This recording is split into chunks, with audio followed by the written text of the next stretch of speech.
Well, I have to say that without fail, without doubt, every major, every record that I had that was a big hit, and we're talking during the early '80s was the most of them. They all featured the Rhodes prominently. I mean, it was really the basis of.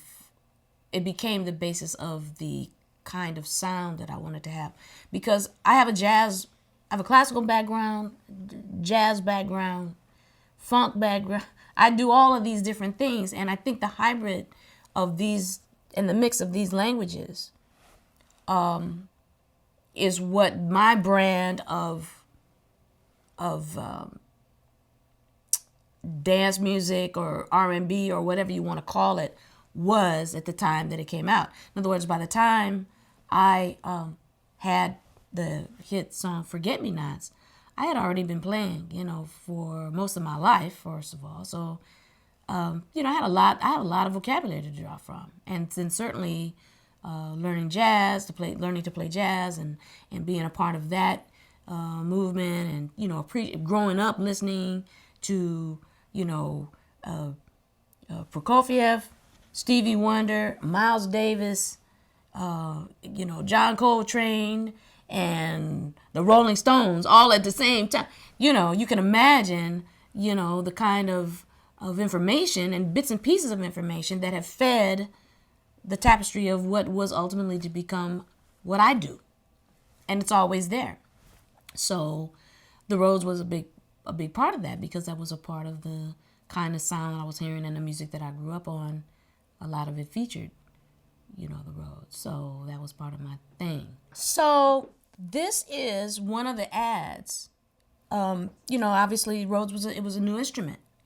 And of course they had a campaign to try to really get people to really see it as a viable instrument. And Mr. Rhodes picked, certain people to be Rhodes scholars. And these were, I guess, some of his favorite customers. And I guess I was one of them. So this picture, probably judging from the fro, was taken probably around 72. Something like that, 1972, 73. And this would have represented the type of Rhodes that he picked off the line for me. And it expresses some of my feelings about the Rhodes at the time, which really haven't changed. I think it was a great instrument and a great discovery, and I think it kind of revolutionized a lot about the way we approached playing. And I think now we don't approach it, at least I don't. I've never really approached it like it was a replacement for the piano.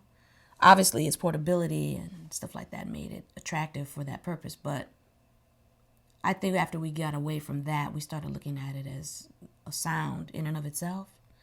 And even though we have great soft synths and wonderful virtual synths that give you the impression of a Rhodes, there's nothing like a Rhodes.